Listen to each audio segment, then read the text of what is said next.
Last topic के अंदर हम लोगों ने देखा था एफटीपी। एफटीपी काम कैसे करता है उसके बारे में मैंने आपको बताया था। आज अब हम लोग आगे देखने वाले हैं एचटीटीपी। एचटीटीपी मतलब क्या होता है? Hyper text transfer protocol. ये डिज़ाइन ऐसा किया गया है, ये एचटीएमएल टैग के ऊपर वो पूरा क्रिएटिव लिंक ऊपर चलता है। मतलब जब आप वेब सर्वर से वेब ब्राउज़र जब आप कनेक्ट करते हो, मतलब आपका वेब ब्राउज़र, मतलब हम लोग जो क्लाइंट पीसी होते हैं, वो जब कोई रिक्वेस्ट डालता है तो वो कहाँ पे जाता है? वेब सर्वर पर। तो रिक्वेस्ट कौन से प्रोटोकॉल ले जाता है? ये मेन प्रोटोकॉल है हमारा एचटीटीपी। मतलब ये हमारा रिक्वेस्ट ले जाना और ले आना, वो काम कौन करता है? एचटीटीपी। आप अगर चाह नाम लिखो या आईपी एड्रेस लोगो तो भी ऑटोमेटिकली आईपी एड्रेस लग जाता है, एचटीटीपी आगे लग जाता है। तो एचटीटीपी क्या होता है? हाइपर टेक्स्ट ट्रांसफर प्रोटोकॉल होता है। ये बेसिकली हमारा क्लाइंट टू सर्वर के बीच में जो रिक्वेस्ट ले जाना, एस्टैब्लिश नेटवर्क कनेक्शन करना, वो हमारा कौन करके देता है? हमारा एचटीटीपी। मैं आपको इसका सिमुलेशन बताना चाहता हूँ पैकेट ट्रेसर के ऊपर कि किस तरह वो बनता है। अब मैं इसको क्लीन कर देता हूँ। सबसे पहले मैं क्या करूँगा, एक सर्वर लूँगा। जैसे पैकेट ट्रेसर ओपन कर रहा हूँ, यहाँ पे आपको सर्वर दिखेगा। मैंने सर्वर यहाँ पे ले लिया है, राइट।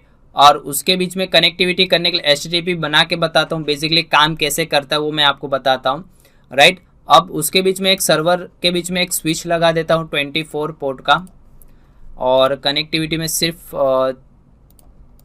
3 पीसी रखता हूँ। और कनेक्टिविटी स्ट्रेट थ्रू केबल से मैं कर रहा हूँ सर्वर को कनेक्ट स्विच के साथ। कोई भी पोर्ट ले लेता हूँ। फिर यहाँ पे आपको देना है, जो भी आप पोर्ट लगाओ ऑटोमेटिकली ग्रीन हो जाएगा, बट ऑरेंज होने में ऑरेंज रहेगा, फिर ग्रीन होने में टाइम लगता है, ठीक है। मैंने कनेक्टिविटी कर ली है। अब मैं क्या करूँगा, अपने सर्वर पे जाऊँगा। अपने सर्वर पे सबसे पहले आपके अपने डेस्कटॉप पे आईपी देना है, स्टैटिक आईपी देना है। मतलब आपका स्टैटिक में सिर्फ एचटीटीपी जो बेसिकली काम कैसे करता है, वो कन्फिगर कैसे होता है, वो मैं आपको बताता हूँ। आईपी कन्फिगर के पे गए, आईपी आप जो भी डालो, जैसे मैं यहाँ पे डाला हूँ 192.168.1.1, और इसका जो सर्वर का जो डिफ़ॉल्ट गेटवे रहेगा वो रहेगा मेरा 192.168.1.1। आपको आईपी दे दिया। फिर उसके बाद आपको कहाँ पे जाना है? सर्विस पे जाना है। कहाँ पे जाना है? सर्विस पे जाना है। अब सर्विस पे गए। अब सर्विस के अंदर देखो, एचटीटीपी के अंदर ये वाला जो इंडेक्स वाली फाइल है उसको आप इंपोर्ट नहीं करना, आपको एडिट करना है, कुछ भी लिखना है। जैसे यहाँ पे लिखा हुआ आएगा जो एचटीएमएल टैगलाइन होता है, जैसे वेबसाइट बनती है उसमें एचटीएमएल करके उसका ब्रांड ने जो भी, तो यहाँ पे पैकेट ट्रेसर लिखा हुआ है। मैं यहाँ पे लिख देता हूँ अपना वेलकम टू, मैं यहाँ पे लिख देता हूँ लर्न वन, ठीक है। अरे ठीक है, मैंने यहाँ पे लिख दिया लर्न वन, और इसको सेव कर देना है, राइट। अब आपका एचटीटीपी जो सर्विस है वो ऑन हो गया। देखो दोनों जगह एचटीटीपी भी है और एचटीटीपीएस भी है दोनों, बट मैं अभी एचटीटीपी ही कर रहा हूँ, राइट। अब ये मेरे सर्वर पे कॉन्फ़िगरेशन हो गया एचटीटीपी का। अब मुझे क्या करना क्या है कि ये सब अभी क्लाइंट के ऊपर आईपी देना बाकी है, जो स्टैटिक आईपी दूंगा। मैंने डीएचसीपी काम नहीं करवा रहा हूँ, तो डीएचसीपी डेस्कटॉप पे जाके आईपी कॉन्फ़िग करके आपको आईपी देना 192.168.1. वहाँ पे 1.1 दिया था सर्वर पे, तो यहाँ पे 1.2 आ जाएगा। और उसका जो डिफ़ॉल्ट गेटवे एक्सेस करने के लिए मैं यहाँ पे डाल दूंगा 192.168.1.1। इसी तरह ये दूसरे पीसीपी में मैं सेम कर दूंगा, आईपी कॉन्फ़िग के अंदर जाके 192.168.1.3, और उसका डिफ़ॉल्ट गेटवे 192.168.1.1 कर देना है, राइट। सेम आपको यहाँ पे भी करना है डेस्कटॉप पे 192.168.1.4 और 192.168.1.1 कर देना है, राइट। इतना करने के बाद आपका सबसे पहले पैकेट चेक कर लेना है, सेंड हो रहा है कि नहीं हो रहा है, सर्वर से कनेक्टिविटी है कि नहीं। ये सक्सेसफुली आ रहा है, देखो यहाँ पे वापस ये पैकेट इस को सेंड कर रहा हूँ, सक्सेसफुली हो रहा है, राइट। यहाँ पे भी जा रहा है, सक्सेसफुली हो रहा है, राइट, सक्सेसफुली हो गया। अब मुझे क्या करना है, मैंने जो एचटीटीपी बनाया है मैं आपको बताना चाहता हूँ। अब ये मेरा सर्वर है, अभी ये सर्वर के ऊपर एक सिस्को का पूरा डॉक्यूमेंटेशन बना है, मैंने उसका एचटीटीपी ऑन करके उसका आईपी सब दे दिया। ये मेरा क्लाइंट मशीन ये सर्वर के साथ कनेक्टेड है। अब वो रिक्वेस्ट करेगा उसका वेब सर्वर ओपन करने के लिए, तो यहाँ पे बाय डिफॉल्ट एक यहाँ पे वेब सर्वर आता ही है, पैकेट ट्रेसर के। जैसे ही मैं यहाँ पे वेब सर्वर पे क्लिक करूंगा, मैं यूआरएल टाइप नहीं करूंगा, सिर्फ आईपी एड्रेस भी लिखूंगा 192.168.1 करके एंटर दूंगा, तो देखो वो पेज ओपन हो गया। यहाँ पे मैंने उसका HTML का पूरा कोडिंग के ऊपर चलता है, तो मैंने यहाँ पे चेंज कर दिया वेलकम टू लर्न वन। फिर यहाँ पे उसका सिंपल पेज आएगा, जो भी हेलो वर्ड टाइप किया होगा उन लोगों ने, कॉपीराइट का जो चीज़ लिखी हुई है वो सारी चीज़ें।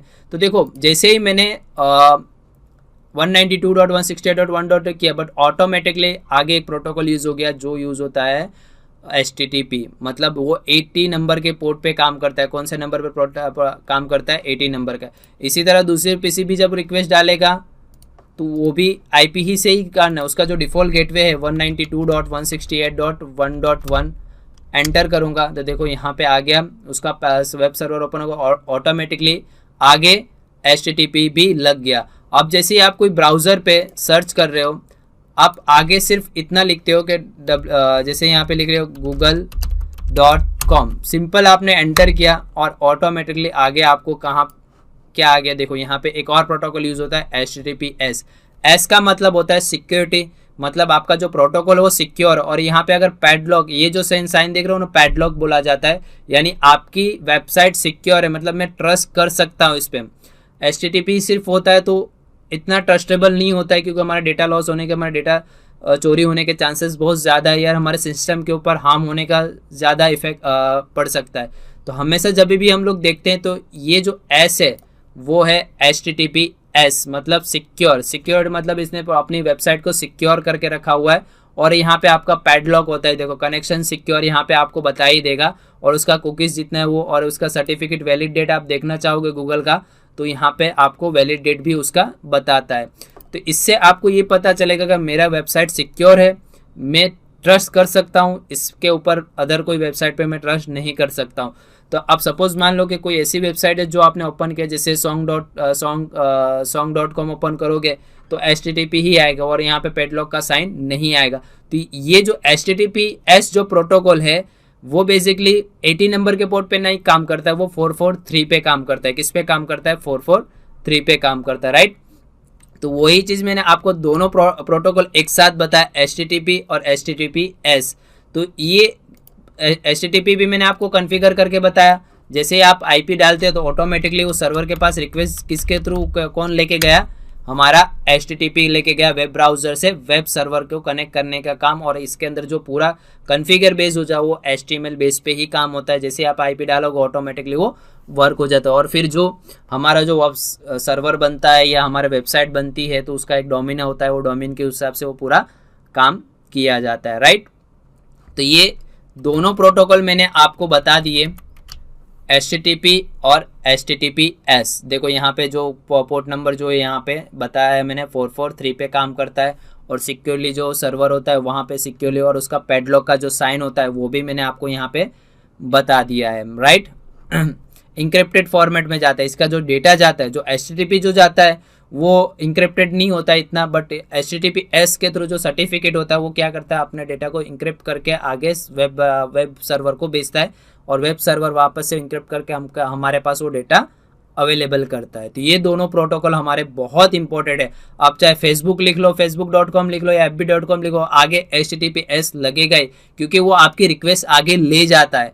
वो आगे रिक्वेस्ट ले जाने का काम ही हुई, और उसका पोर्ट नंबर जो सर्विस आइडेंटिफाई करता है ये 443 पे करता है, और HTTP जो है वो 80 नंबर के पोर्ट पे वो काम करता है, राइट। आगे जो है हमारा टेलनेट। तो टेलनेट क्या होता है कि बेसिकली रिमोट एक्सेस प्रोटोकॉल है। ये कमांड लाइन प्रोटोकॉल है। क्या है? कमांड लाइन पे पूरा बेस पे वर्क करता है। किस पे काम करता है? बेस टेलनेट हमारा पूरा हमारा कमांड लाइन बेस के ऊपर काम करता है। तो मैं आपको इसका सिमुलेशन प्रैक्टिकल बता देता हूँ किस तरह होता है, ठीक है। तो टेलनेट क्या करता है, हमारा बेसिकली कॉन्फ़िगरेशन, इसका एक कमांड होते हैं जो मैं आपको इसको पैकेट ट्रेसर के अंदर बताना चाहता हूं। बट अब हम लोग क्या करेंगे, जब सिस्को CCNA जब स्टार्ट करेंगे तो उसके अंदर टेलनेट कॉन्फ़िगर कैसे होता है वो मैं आपको बता दूंगा। पूरा स्टेप बाय स्टेप इसके कमांड्स में आपको बता दूंगा किस तरह। बट यहाँ पे इतना याद रखो, प्रोटोकॉल ये काम क्या करता है कि कमांड लाइन, मतलब किसी को रिमोट एक्सेस करके अपने नेटवर्क को उसका ट्रबल शूट करना है या कुछ भी करना है तो ये प्रोटोकॉल यूज़ होता है। जिस पे आरडीपी प्रोटोकॉल यूज़ होता है तो वो ग्राफिकली था, बट टेलनेट जो है वो कमांड लाइन इंटरफेस पे चलता है, पूरा कमांड लाइन पे पूरा एक्सेस होता है, राइट। तो ये भी प्रोटोकॉल हमारे लिए बहुत इंपॉर्टेंट प्रोटोकॉल माना जाता है टेलनेट। और वो कौन से पोर्ट पे काम करता है, 23 पे वो काम करता है। उसके बाद ARP एड्रेस रेजुलेशन प्रोटोकॉल, ये प्रोटोकॉल बेसिकली मैं आपको इसका सिमुलेशन अगर मैं बताऊं तो जैसे वो क्या करता है कि एक सिस्टम, मैं आपको पैकेट ट्रेसर पे ही ले चलता हूँ, वहाँ पे आपको बताता हूँ। जैसे ये मेरा पूरा कनेक्टिविटी तो है, राइट। अब ये जो डेटा A और A ने B को डेटा जब भेज रहा है तो उसके बीच में वो डेटा तो ब्रॉडकास्ट तो होगा ही, बट वो क्या करेगा, मुझे पर्टिकुलर मेरा तो मैक एड्रेस तो मेरे सिस्टम पे तो है ही, स्विच के साथ तो कनेक्टिविटी तो है ही मेरा मैक एड्रेस, बट इसको कैसे पता चलेगा, वो पता चलेगा आईपी से। किसके आईपी से, आईपी बी का पूछेगा भाई तुम्हारा आईपी एड्रेस क्या है और तुम्हारा मैक एड्रेस क्या है, तब वो जाके वहाँ पे जो प्रोटोकॉल यूज होता है वो प्रोटोकॉल यूज होता है ARP। मैं आपको सिमुलेशन करके ऊपर बताता हूँ। मैं इसको पहले क्लीन कर देता हूँ, दूसरा ले लेता हूँ। सिर्फ सिंपल 2-3 स्विच, एक स्विच लगा के मैं आपको बताता हूँ और उसके साथ 2 PC या 3 PC कन्फिगर कर देता हूँ। 1 2 3 4 कर देता हूँ, राइट। 4 PC कर दिया और इसकी कनेक्टिविटी कर देता हूँ केबल के साथ।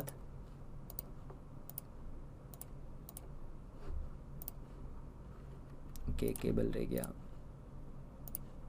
तो ARP बेसिकली क्या होता है कि हमारा जो IP जब रिक्वेस्ट जाता है IP से, तो वो जो स्विच होता है वो क्या करता है, इंटेलिजेंट डिवाइस है तो वो उसको रेजुलेट करता है कि भाई मुझे किसको भेजना और किसके मैक एंट्री है मेरे अंदर, तो वो प्रोटोकॉल वहाँ पे काम करता है। जैसे मैं IP फास्ट दे देता हूँ 10.0.0.1 और 2, यहाँ पे मैं IP दे रहा हूँ 2, यहाँ पे मैं IP 3 दे रहा हूँ। तो कोई इतना ये प्रोटोकॉल हार्ड नहीं है समझना, बट तो भी मैंने आपको सिमुलेशन के इसके लिए बता रहा हूँ ताकि आप समझ सके कि बेसिकली होता क्या है ARP। ठीक है, मैंने IP दे दिया। अब मैं सिमुलेशन के ऊपर आपको यहाँ पे एक सिंगल पैकेट भेज के यहाँ पे बताता हूँ। यहाँ पे देखना, देखो यहाँ पे आ गया ARP ऑटोमेटिकली प्रोटोकॉल, पिंग तो लग गया बट ARP प्रोटोकॉल आ गया। अब चेक करते हैं, देखो सबसे पहले वापस से ARP, मतलब पहले स्विच पे गया, स्विच पे वो क्या करेगा, मैक एड्रेस फाइंड करेगा। जैसे मैंने यहाँ पे लिखा हुआ भी है कि वो मैक एड्रेस असाइन करके ऊपर डिस्कवर लिंक के ऊपर काम कर। जैसे हम लोग फिजिकल ट्रांसपोर्ट लेयर की अगर बात करो तो पहला OSI लेयर की अगर बात करो तो जब हमारा डेटा निकलता है तो फिजिकल के बाद डेटा लिंक लेयर, फिर नेटवर्क, फिर ट्रांसपोर्ट, फिर एप्लीकेशन सेशन प्रेजेंटेशन, फिर एप्लीकेशन लेयर पे तो मैपिंग करता है, मतलब मुझे किसको भेजना है, किसके ऊपर काम करना है, एड्रेस यानी वो मैक एड्रेस। तो देखो वापस से यहाँ पे ARP आया, डेटा तो सबके पास गया बट अब ये दोनों के पास तो नहीं मिला, मतलब वो उसका टेबल उसको समझ में नहीं आया, तो वापस से इसको रिक्वेस्ट गई ARP के थ्रू, एड्रेस रेजुलेशन मतलब पिंग किया और यहाँ पे उसको सक्सेसफुली डेटा यहाँ पे मिलेगा। बाकी सबको डेटा नहीं मिलेगा बट यहाँ पे अब पिंग होगा, मतलब उसने रिक्वेस्ट भेज दी, बोला कि हाँ भाई मेरा मैक एड्रेस यहाँ पे है, सक्सेसफुली है, मेरा आपको ही देना था, तो देखो उसी पे ही पिंग लगेगा। अब ICMP प्रोटोकॉल यूज होगा, मतलब कनेक्टिविटी चेक करेगा, देखो यहाँ पे सक्सेसफुली आया। तो ARP क्या करता है, एड्रेस रेजुलेशन प्रोटोकॉल है, मतलब ये सिक्योर प्रोटोकॉल है, मतलब जिसको भेजना है डेटा उसी को ही वो भेजता है, उसका ही मैक एंटर करता है, उसकी एक लिस्ट बन जाती है IP से पता चलेगा कि मुझे किसको भेजना है। IP होगा नहीं तो पता ही नहीं चलेगा कि मुझे किसको भेजना है किसको नहीं भेजना है। तो इस स्विच के ऊपर जो प्रोटोकॉल यूज होता है वो हमारा ARP यूज होता है। देखो वापस से मैं आपको बताऊं, जैसे आप जब फर्स्ट टाइम, अब मैं ये दोनों के बीच में कम्युनिकेट कर रहा हूँ, तो देखो ARP प्रोटोकॉल यूज हो गया, वो अब आइडेंटिफाई करेगा, डेटा तो हमारे सबको पास first time broadcast first time होगा, बट ये दोनों PC को नहीं मिलेगा क्योंकि इसका मैक एड्रेस को रिक्वेस्ट नहीं दी। क्वेश्चन किसने पूछा, इसने पूछा PC 2 ने कि भाई 4 IP जो है 10.4 जो IP उसने क्वेश्चन किया स्विच को, भाई मेरा मैक एड्रेस शोर करो। तो अब इसने वापस से उस स्विच के ऊपर ARP से एड्रेस रेजुलेशन किया, बताया कि मेरा IP एड्रेस ये है, तो उसने मैक एड्रेस भी अपना बताया और वो PC को भी बताया कि आप ये मैक एड्रेस को ही भेजना है, तो कहाँ सक्सेसफुल इसी को ही भेजना है। वापस से उसने रिक्वेस्ट पिंग ISMPC पैकेट भेजा, फिर उसको वापस से पैकेट भेजा, फिर जाके आपका सक्सेसफुली पैकेट सेंड हो जाएगा। तो ये इस तरह पूरा हमारा ARP प्रोटोकॉल काम करता है, राइट। तो ये भी मैंने आपको एक्सप्लेन कर दिया। उसके बाद डायनेमिक मतलब DHCP मतलब डायनेमिक होस्ट कॉन्फ़िगरेशन प्रोटोकॉल। ये प्रोटोकॉल भी हमारे लिए बहुत इंपॉर्टेंट प्रोटोकॉल माना जाता है। इसके अंदर दो भी प्रोटोकॉल यूज़ होते हैं, जैसे एक सर्विसेज यूज़ होती है, एक DNS का भी यूज़ होता है, और NTP होता है हमारा नेटवर्क टाइम प्रोटोकॉल होता है, और DNS मतलब डोमेन नेम सिस्टम भी होता है, डोमेन नेम सर्विस भी होता है। ये दोनों चीज़ें होती है। बट अभी हम लोग फिलहाल बात करेंगे हमारा डायनेमिक होस्ट कॉन्फ़िगरेशन प्रोटोकॉल मतलब हमारा DHCP के बारे में बात करेंगे। किसके बारे में बात करेंगे? DHCP के बारे में। बेसिकली ये क्या करता है? ऑटोमेटिकली IP असाइन करता है, हर एक डिवाइस को अलाउ करता है नेटवर्क के अंदर जो DNS और NTP नेटवर्क टाइम प्रोटोकॉल पे काम करता है। और बेसिकली हमारा जो कम्युनिकेशन जो प्रोटोकॉल बेस यूज करता है वो UDP और TCP ये दोनों यूज करता है, राइट। तो अब यहाँ पे ये दो पोर्ट बताए हैं 67 और 68। 67 जो है वो सर्वर के लिए, यानी क्लाइंट टू सर्वर यूज होता है। यहाँ पे DHCP प्रोटोकॉल किस पे काम करता है? क्लाइंट और सर्वर पे ही काम करता है।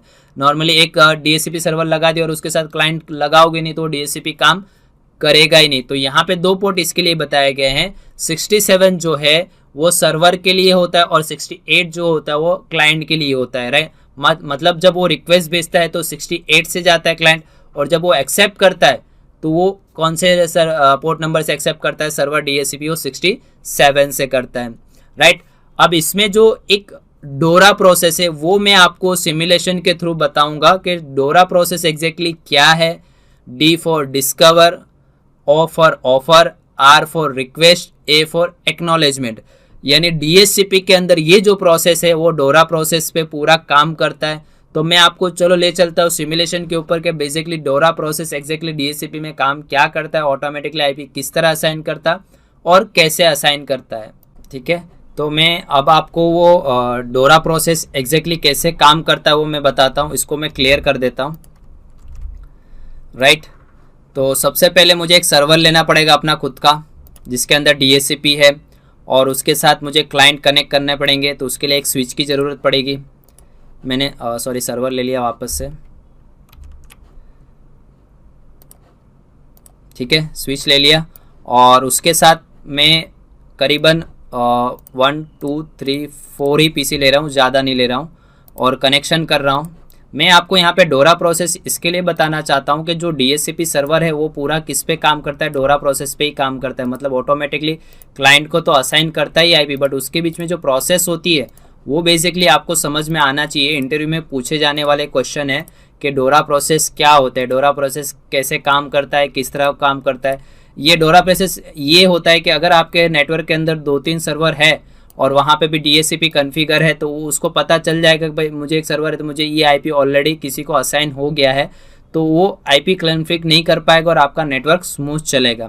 तो सबसे पहले मैं आपको अपना सर्वर कॉन्फ़िगर करके बताता हूँ, क्योंकि सर जब तक आपका DHCP सर्वर कॉन्फ़िगर नहीं होगा तब तक आप क्लाइंट के साथ कनेक्टिविटी कर नहीं पाओगे। तो सर्वर क्लाइंट के बीच में जो प्रोसेसिंग होता है वो हमारा DHCP के थ्रू हम लोग स्टैटिक भी कर सकते हैं, बट अब 50 PC होगा तो आप मैन्युअली IP तो हम लोग देने नहीं जा सकते। तो यहाँ पे हम लोग यूज़ करेंगे अपना DHCP सर्वर। तो यहाँ पे मैं यहाँ पे सर्विसेज के अंदर जाऊँगा और ये मेरा DHCP, और जो भी सर्वर का पूल इसको पहले ऑन कर देता हूँ। मैं एक नया पूल बना लेता हूँ टेस्ट नाम से, यानी सर्वर का नाम दे देता हूँ टेस्ट, और उसका डिफ़ॉल्ट गेटवे डाल दूंगा 192.168.1.1, ठीक है। उसका स्टार्ट IP रहेगा 192.168.1.2 से, ठीक है। और इसको आपको क्या करना है? ऐड कर देना है। ऐड हो गया यहाँ पे, यानी ये डिफ़ॉल्ट गेटवे और स्टार्टिंग IP रहेगा, ये यहाँ से स्टार्ट होगा IP, और इसको सेव कर दिया। इतना आपको करना है। तो ये आपका DHCP बन जाएगा, यानी DHCP पूल बन गया। आपको एक डिफ़ॉल्ट गेटवे, सर्वर का नाम और सर्विस आपको ऑन करनी है, और स्टार्टिंग IP कहाँ से देना है? तो 1.2, सर्वर का IP तो जो है 1.1 ही है।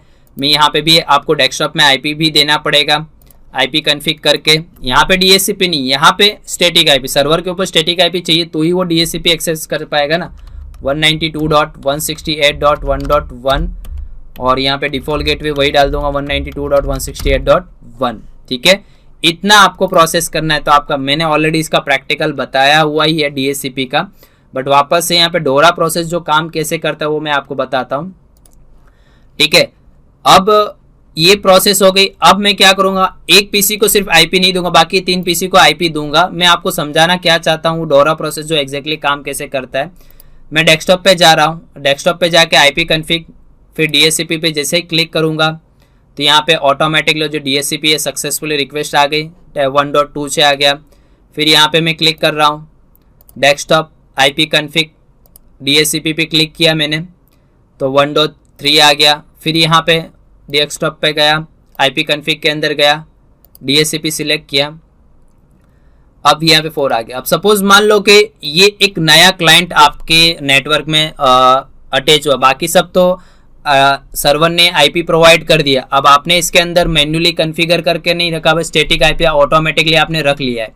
अब उसमें जो डोरा मतलब डी मतलब जो डिस्कवर का मतलब जो यहाँ पे होता है, तो जब ये कनेक्टिविटी होगा ऑटोमेटिकली में जब आप लगाओगे तो वो एक डिस्कवर मैसेज सेंड करेगा, और वो जब डिस्कवर मैसेज सेंड करेगा ना तो यहाँ पे स्विच पे जब आएगा ना तो बाकी सबको ब्रॉडकास्ट करेगा। क्या करेगा, बाकी सबको ब्रॉडकास्ट करेगा, बट सिर्फ सर्वर को ही क्यों मिलेगा, जब क्योंकि हमारा जो यूडीपी जो पोर्ट नंबर है वो 68 पे काम करता है क्लाइंट, और हमारा सर्वर जो है वो 67 यूडीपी प्रोटोकॉल पोर्ट पे काम करता है। 67 मतलब 67 वो लिसनिंग करेगा, तो ये सबको नहीं मिलेगा, सिर्फ सर्वर को मिलेगा डिस्कवर मैसेज। मतलब मैं रिक्वेस्ट कर रहा हूं मुझे एक आईपी के लिए, तो वो क्या करेगा, सर्वर वापस से एक ऑफर भेजेगा, यानी ओ डोरा के बाद डिस्कवर तो मैंने कर दिया, अब ये ऑफर करेगा मुझे, क्या करेगा, एक आईपी एड्रेस मुझे ऑफर करेगा।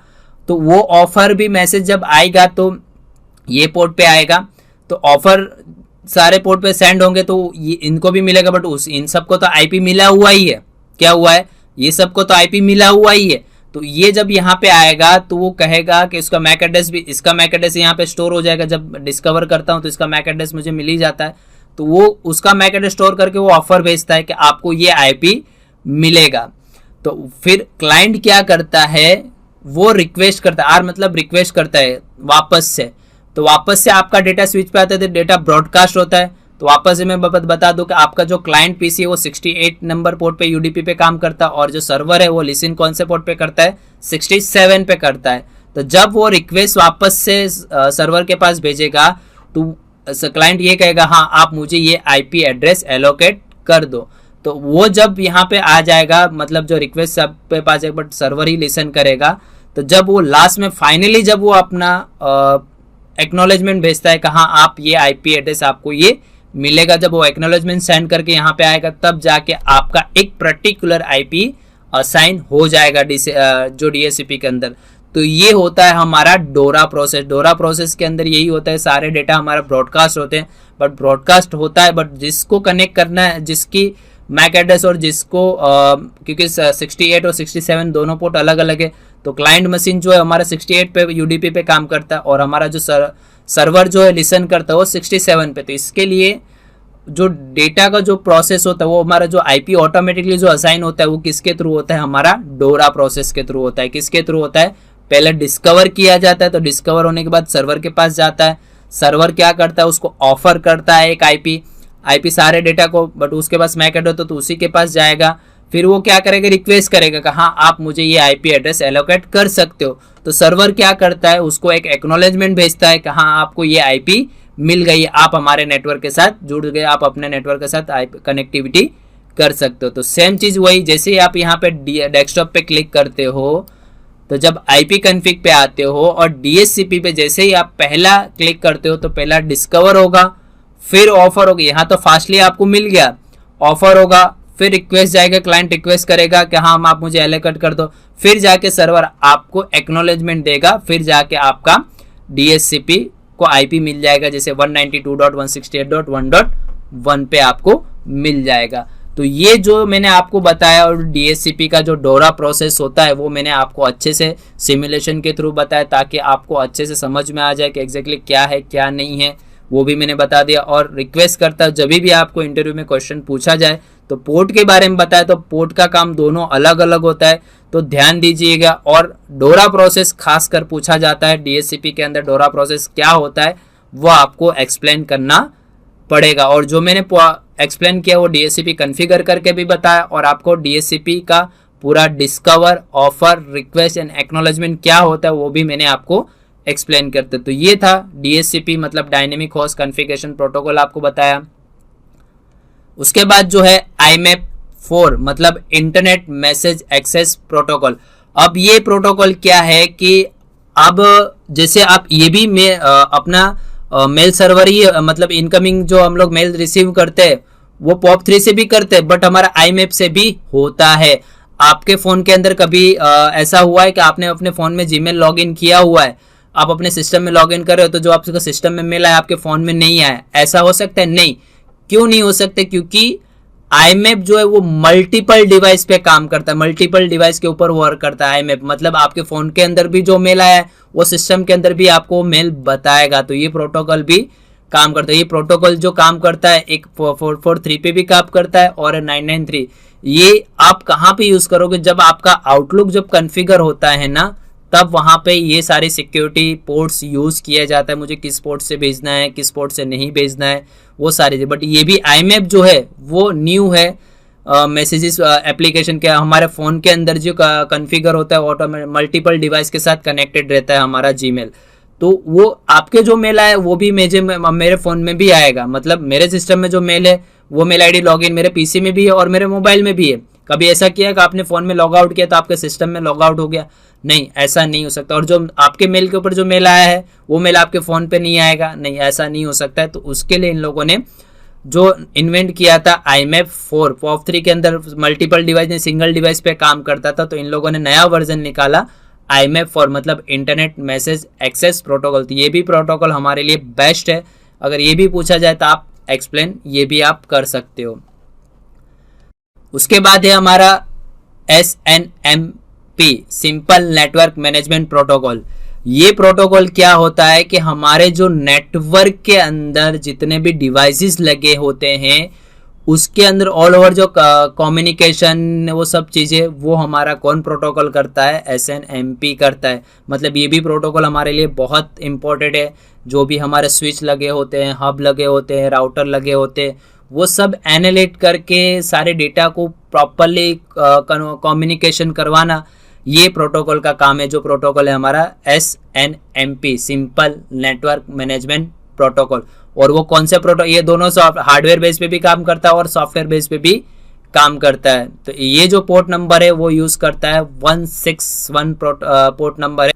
फिर उसके बाद जो आता है हमारा TFTP travel file transfer protocol. तो ट्रिवल फाइल ट्रांसफ़र प्रोटोकॉल है। ये एक ऐसा प्रोटोकॉल है, ये भी हम लोग फाइल सेंड करने के लिए यूज़ करते हैं, बट ये विदाउट ऑथेंटिकेशन पासवर्ड बगैर भी आप अपना फाइल ट्रांसफ़र कर सकते हो। FTP के अंदर क्या एक यूज़र नेम और पासवर्ड बनाना पड़ता है, बट यहाँ पे सिर्फ यूज़र नेम पे क्लाइंट को एक्सेस दे दोगे तो वो आराम से रिमोट होस्ट से वो एक्सेस कर सकता है। विदाउट पासवर्ड, विदाउट परमिशन के वो एक्सेस कर सकता है अपने फाइल को। तो ये कौन से पोर्ट नंबर पे काम करता है? हमारा 69 पोर्ट नंबर पे काम करता है। कौन से पोर्ट पे काम करता है? 69 पोर्ट पे काम करता है, राइट। तो ये भी आपको पता होना चाहिए। अब जो लास्ट में जो प्रोटोकॉल मैं आपको समझाना चाहता हूँ वो है हमारा DNS। और DNS का मतलब क्या होता है वो मैं आपको बताता हूँ, ठीक है। तो DNS क्या होता है, इसका फुल फॉर्म अगर बताते हैं डोमेन नेटवर्क सिस्टम भी होता है, डोमेन नेम सिस्टम भी होता है। अब बेसिकली कैसा है कि मैं आपको एग्जांपल बताऊं। पहले हमारे पास फ़ोन टेलीफोन लाइन थे, तो उसके अंदर हम लोग नंबर स्टोर करने के लिए एक डायरी रखते थे या डिक्शनरी थी जिसके अंदर हम लोग सर्च करते थे, भाई इसका नाम ये नंबर है, इसका नंबर लिख के रखते थे तो आप उसको कांटेक्ट कर सकते हैं। बट अभी के ज़माने के अंदर अभी जनरेशन ऐसा है कि हमारे फ़ोन के अंदर सारी चीज़ें हम लोग आई थिंक अभी कोई लोग डायरी लिखते भी नहीं है, कोई भी चीज़ें करते भी नहीं, याद भी नहीं, मोबाइल के अंदर सर्च कर लेते। जैसे आप अपने मोबाइल में गूगल के अंदर बोलते हो कि भाई मुझे अपनी मॉम को कॉल लगाने थे, कॉल मी मॉम, तो वो वही नेम से वो नाम एड्रेस फाइंड करके देता है और उसी बंदे को ही वो कॉल करता है। तो मैं आपको यहीं पे ये बताना चाहता हूँ DNS क्या करता है, IP to name and name to IP के अंदर कन्वर्ट करके आपको देता है। जैसे मान लो कि एग्जांपल देता हूँ कि आप हर रोज़ कहीं ना कहीं वेब ब्राउज़र वेबसाइट ओपन करते हो, जैसे www.google.com, facebook.com, youtube.com, ये सारी चीज़ें आप सर्च करते हो, बट बेसिकली वो आता कैसे है, किस तरह आता है? अब एक उसके लिए एक डीएनएस में एक पर्टिकुलर आईपी होता है, वो आईपी से ही आपको, अब सपोज मान लो कि आपके पास नेम ना होता, तो जैसे आपको यूट्यूब का नाम ना होता तो आप हर एक बंदे को तो याद नहीं रहेगा। जैसे आईपी पर्टिकुलर एक एग्जांपल दूं कि 192.168.1.1, अब ये आईपी यूट्यूब का है, तो अब सपोज मान लो हर एक जगह यूट्यूब पे आईपी ये लोग एंटर करें तो कितने लोगों को पता भी नहीं चलेगा किस तरह डालना है। बट ऐसी सिंपल भाषा के अंदर हमको कन्वर्ट करके देता है हमारा डीएनएस, जिससे वो पता चले कि भाई ये बंदा इसके लिए रिक्वेस्ट कर रहा है। जैसे आप सर्च करते हो www.google.com, तो वो क्या करता है, एक क्यूआर डीएनएस होता है, वो उसको सर्च करके अपने आईएसपी पे जाता है, देखता है कि भाई बंदे ने क्या रिक्वेस्ट डाला है, तो वो अपने डिक्शनरी में चेक करेगा यूट्यूब है तो अच्छा यूट्यूब है, आपके पे स्क्रीन के ऊपर ला देता है। तो मतलब ये यही है कि अगर नेम नहीं होता, कोई भी वेबसाइट का नेम नहीं होता, अब सपोज मान लो कितनी सारी वेबसाइट होती है, तो आप वेबसाइट को अगर नाम नहीं होता, आईपी एड्रेस होता, तो आपको ना याद रखना बहुत मुश्किल हो जाता। तो इसके लिए यहाँ पे प्रोटोकॉल यही काम करता है, तो IP to name and name to IP के अंदर कन्वर्ट करके देता है।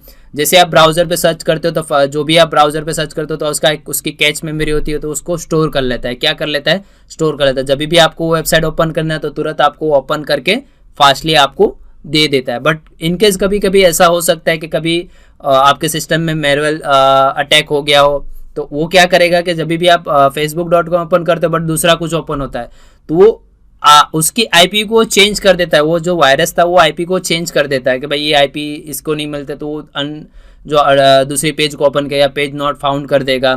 तो उससे क्या हो जाए कि आप अपने सिस्टम को क्लीन कर दो या अपने ब्राउजर को क्लीन कर दो, तो वापस से आप एक बार एंटर करोगे तो वापस वो आईपी उसका स्टोर कर लेगा सारी चीज़ें। तो जो आप वापस से जब facebook.com ओपन करोगे तो आपका फ्रेश ओपन हो जाए, क्योंकि दुनिया के अंदर तो कितने ऐसे सर्वर पड़े हैं कि आपको कितने सारे ऐसे वेबसाइट है, तो वही सब वेबसाइट को याद रखने की आपकी ज़रूरत है। वो सर्वर है तो डीएनएस वो सबको मेंटेन करता है। जैसे आप मानते हो जो GoDaddy की जो एडवर्टाइज आती है, वो उसमें क्या होता है, डोमेन नेम ही होता है ना, कि पर्टिकुलर वेबसाइट बना के अब उसके साथ एक आपको आईपी एड्रेस भी मिलता है। क्या मिलता है? एक न्यूमेरिक आईपी एड्रेस भी मिलता है, जिससे आइडेंटिफाई हो सकता है कि भाई, क्योंकि आप जो लैंग्वेज समझते हो मशीन तो नहीं समझ सकती है, नहीं, मशीन तो बाइनरी लैंग्वेज समझती है। तो डीएनएस यही करता है कि जो आपका जो सिंपल जो भाषा है उसको कन्वर्ट करके वो सर्वर पे ले जाएगा और उसको आईपी के हिसाब से फाइंड करके आपके सामने वो ओपन करता है। तो ये डीएनएस बेसिकली बहुत बड़ा है। जब आप माइक्रोसॉफ्ट सर्वर और CCNA जब पढ़ोगे तो उसके अंदर जो डीएनएस का कॉन्फ़िगरेशन भी आता है, तो वहाँ पे आपको देखो। बट यहाँ पे सिर्फ प्रोटोकॉल का काम यही है, IP to name and name to IP के अंदर कन्वर्ट करने का काम हमारा डीएनएस का, और वो जो है 53 नंबर के पोर्ट पे वो काम करता है, राइट। तो मैंने सारे प्रोटोकॉल्स आपको समझा दिए, प्रोटोकॉल्स क्या होता है वो भी बता दिया। जहाँ पे सिमुलेशन की ज़रूरत थी वहाँ पे मैंने आपको सिमुलेशन करके भी बता दिए, कौन से पोर्ट नंबर पे काम करता है, पोर्ट का मतलब क्या होता है, वो सारी चीज़ें मैंने आपको एक्सप्लेन कर दिया है। अब हमारा जो टॉपिक के जो समरी अब देख ले, तो सबसे पहले हम लोगों ने देखा था नेटवर्क प्रोटोकॉल। नेटवर्क प्रोटोकॉल क्या होता है वो उसके बारे में मैंने आपको बताया। Setups of rule of connection, connection का जो रूल्स होता है उसके बारे में बताया। पोर्ट नंबर के बारे में बताया मैंने, उसके कितने पोर्ट्स होते हैं वो जाना। फिर मैंने आपको टाइप्स ऑफ प्रोटोकॉल्स बताए, कितने टाइप्स के प्रोटोकॉल्स आते हैं, कौन से प्रोटोकॉल कहाँ पे यूज़ होता है, कितने उसका पोर्ट नंबर क्या है, वो सारी चीज़ें मैंने आपको एक्सप्लेन किया, राइट। फिर उसके बाद मैंने आपको उसके बाद सारे सिमुलेशन करके भी बताया, सारे प्रोटोकॉल्स भी मैंने आपको प्रैक्टिकल्स करके बताए सारी चीज़ें। जैसे DHCP का डोरा प्रोसेस मैंने आपको एक्सप्लेन किया। देन आपको ARP का भी मैंने बताया, ARP के अंदर किस तरह वो काम करता है प्रोटोकॉल, उसके बारे में। फिर आपको HTTP बेसिकली कैसे करता है उसके बारे में भी मैंने आपको सिमुलेशन करके बताया, राइट।